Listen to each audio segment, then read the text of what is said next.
Morbi cable bridge દુર્ઘટનાને લઈને હાઈકોર્ટમાં સુનાવણી શરૂ થઈ ગઈ છે। ગુજરાત હાઈકોર્ટે એડવોકેટ જનરલને સવાલ કર્યા।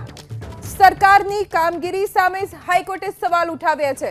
હાઈકોર્ટે કહ્યું કે એસઆઈટીનો રિપોર્ટ આવ્યો ત્યારબાદ સરકારે શું કર્યું? હજી સુધી એક્શન ટેકન રિપોર્ટ નથી આવ્યો। એડવોકેટ જનરલે હાઈકોર્ટમાં ખાતરી આપી છે કે યોગ્ય કાર્યવાહી કરવામાં આવશે। ચીફ સેક્રેટરીને એક્શન ટેકન રિપોર્ટ રજૂ કરવા હાઈકોર્ટે આદેશ કર્યો। ચીફ ઓફિસરની કામગીરી અંગે પણ ખુલાસો માંગવામાં આવ્યો છે। વહીવટી વિભાગ અને અધિકારીઓની બેદરકારી અંગે પણ ખુલાસો માંગવામાં આવ્યો છે। અમારા સંવાદદાતા તેજસ મહેતા પાસેથી વધુ જાણકારી પ્રાપ્ત કરીશું। તેજસ, હાઈકોર્ટમાં આજની સુનાવણી દરમિયાન કોર્ટનું શું અવલોકન રહ્યું અને એડવોકેટ જનરલ તરફથી શું કહેવામાં આવ્યું?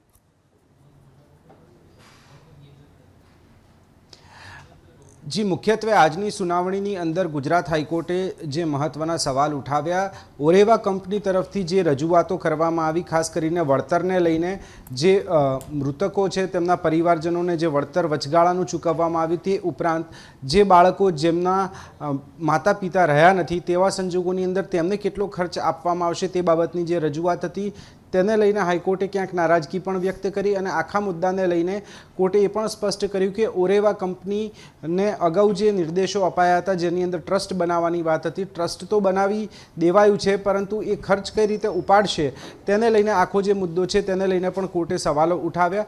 સાથે જ જે પીડિત પક્ષ છે તેના તરફથી જે માંગણી કરવામાં આવી હતી તે બાબતની રજૂઆતો આગામી જે મુદત છે જે 4 અઠવાડિયા બાદ રાખવામાં આવી છે ત્યારે થશે। પરંતુ સૌથી મોટી બાબત આજે કોર્ટે જે નોંધી છે, આટલા બધા લાંબા સમય બાદ પણ હજી સુધી સ્પેશિયલ ઇન્વેસ્ટિગેશન ટીમનો રિપોર્ટ આવ્યા બાદ પણ પાછળથી જે પગલાં લેવાના થતા હતા તે એક્શન ટેકન રિપોર્ટ ક્યાં છે તેવો સૌથી મોટો સવાલ કોર્ટે ઉઠાવ્યો છે। લાંબા સમય પહેલાં જે કોર્ટે હુકમ કર્યો હતો તેની અમલવારીના સ્વરૂપમાં જે એક્શન ટેકન રિપોર્ટ લેવાનો હતો તે એક્શન ટેકન રિપોર્ટ હજુ પણ કોર્ટના રેકોર્ડ પર આવ્યો નથી। તેવા સંજોગોની અંદર આ બાબતની પણ કોર્ટે સ્પષ્ટતા માંગી છે એડવોકેટ જનરલ પાસે। ચીફ સેક્રેટરીને આખા મુદ્દે સોગંદનામું કરી અને આ તમામ વિગતો રજૂ કરવા માટેનો આદેશ કરવામાં આવ્યો છે। સાથે જ અર્બન ડેવલપમેન્ટ ડિપાર્ટમેન્ટ છે તે અર્બન ડેવલપમેન્ટ ડિપાર્ટમેન્ટ છે તેના જે પ્રિન્સિપલ સેક્રેટરી છે તે પ્રિન્સિપલ સેક્રેટરી સાથે પણ આ આખા મુદ્દાની ખુલાસો કરવાની વાત કરવામાં આવી છે। પીડિત પક્ષના વકીલ ઉત્કર્ષ દવે આપણી સાથે છે, તેમની સાથે સીધી વાત કરીએ। ઉત્કર્ષભાઈ, આજે કોર્ટની અંદર જે રજૂઆતો થઈ, જે માંગણી કરવામાં આવી, પીડિત પક્ષની શું રજૂઆતો? તેજસભાઈ, ચોક્કસપણે સૌ પ્રથમ જે જાણવાની જરૂરત છે કે ઓરેવા કંપની તરફથી એવો પ્રસ્તાવ મૂકવામાં આવ્યો છે નામદાર ગુજરાત હાઈકોર્ટની અંદર કે તેઓ 12,000 રૂપિયાનું વળતર આપશે। પણ જ્યાં સુધી પીડિતોનો સવાલ છે, ગઈ કાલે પીડિત પરિવારો દ્વારા એક એફિડેવિટ ફાઇલ કરવામાં આવ્યું છે અને એક સ્પેશિયલ સિવિલ એપ્લિકેશન ફાઇલ કરવામાં આવી છે। જ્યાં સુધી વાત એફિડેવિટની છે તો એક એક્ઝેમ્પલરી કમ્પેન્સેશન માંગવામાં આવ્યું છે, જેનો મતલબ એ છે કે એક મૃતક પાછળ પરિવારને 2 કરોડ રૂપિયાનું કમ્પેન્સેશન આપવામાં આવે અને જેમને એવી ઇન્જરી થઈ છે જે પરમનન્ટ ડિસેબલ થઈ ગયા છે એમને 50 લાખ રૂપિયાનું વળતર આપવામાં આવે અને જેમને નોર્મલ ઇન્જરીઝ થઈ છે એમને 20 લાખ રૂપિયાનું વળતર આપવામાં આવે। આવું એક એફિડેવિટ નામદાર ગુજરાત હાઈકોર્ટમાં પીડિત પરિવાર દ્વારા ફાઇલ કરવામાં આવ્યું છે। તદુપરાંત જે સ્પેશિયલ સિવિલ એપ્લિકેશનની વાત છે જે આ પીઆઈએલની અંદર ફાઇલ કરવામાં આવી છે એના અંદર મુખ્યત્વે રૂપે આખું ઇન્વેસ્ટિગેશન જે છે એ બોગસ છે, એને ફરીથી તપાસ કરવું જોઈએ અને સીબીઆઈ જોડે આખા ઇન્વેસ્ટિગેશન કરાવવામાં આવે તેવી માંગ આપી છે। વાત સ્પેશિયલ સિવિલ એપ્લિકેશનની અંદર એવી કરવામાં આવી છે કે જે અમુક ઇમ્પોર્ટન્ટ દસ્તાવેજને કાગળિયા ઓરેવા કંપનીની અંદર ઉપસ્થિત હતા તેમને ચાર્જશીટ કરવામાં આવ્યા નથી।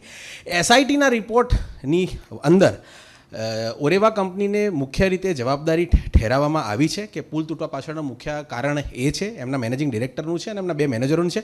જ્યાં સુધી ચાર્જશીટને જિલ્લા પોલીસના ઇન્વેસ્ટિગેશનની વાત કરીએ તો એની અંદર ખૂબ જ ફેર છે, એટલે તફાવતો ઘણી બધી છે અને ઘણા બધા મુખ્ય વસ્તુઓ એની અંદર ઉમેરવામાં આવ્યા નથી। તે સંદર્ભે સંપૂર્ણ તપાસ ફરીથી કરવી જોઈએ તેવી સ્પેશિયલ સિવિલ એપ્લિકેશનની અંદર માંગ કરવામાં આવી છે। જ્યાં સુધી વાત સાક્ષીઓની છે, 370 સાક્ષીઓ ઊભા કરવામાં આવ્યા છે। એવું મેં નામદાર કોર્ટની અંદર પણ વાત કરી હતી કે આ સાક્ષીઓ જાણે ઊભા કરાયા સાક્ષીઓ હોય, કોકને મદદ કરવા માટે આ સાક્ષીઓ બનાવ્યા હોય તેવા સાક્ષીઓ છે। તે સંદર્ભે પણ પિટિશન ફાઇલ થઈ છે અને આગામી સુનાવણી જ્યારે હશે ત્યારે એના ઉપર વિગતવાર ચર્ચા કરવામાં આવશે। સાથે એક મુદ્દો છે, જે બ્રિજ તૂટ્યો એ જાહેર મિલકત હતી, તે પ્રકારની પણ એક રજૂઆત જે અરજીમાં કરવામાં આવી છે, તે શું છે તે બાબતે શું માનવું?